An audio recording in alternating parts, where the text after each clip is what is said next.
Good morning, guys and gals. At some point I am going to look what's the word, acceptable in a video, but my shower is broken this week. It has hot water for about a minute and then it goes cold, so you have to have a really quick shower. So I'm gonna wash my hair when I go to the gym in a bit. However, this morning we have a fun but daunting task to do, and that is organise my bookshelf. I just got a new bookshelf. As you can see, my cart is looking a bit much, and all of those books up there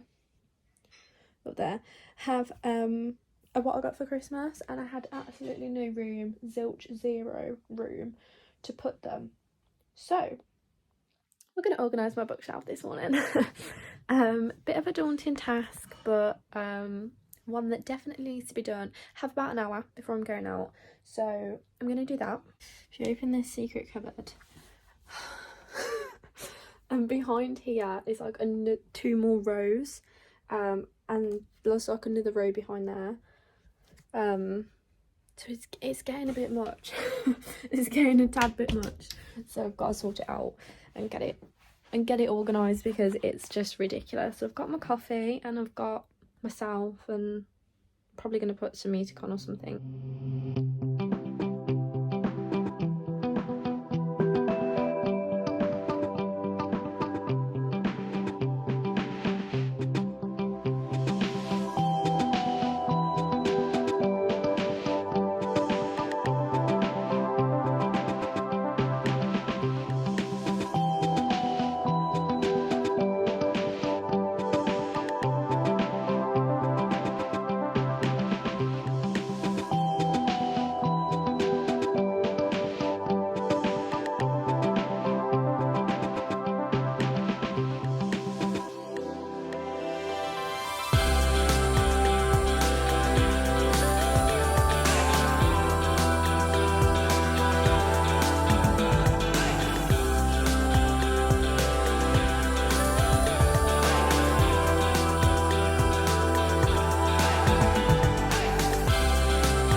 So it didn't take me very long, actually about an hour, and it's now all done and nice. Here is the finished thing, and I've got some more in there. And then these are my reads for the month. So I've read this one, I'm currently reading this, as you can see. This is my next read. So I've got my reads for the month and then just a little candle and that on here.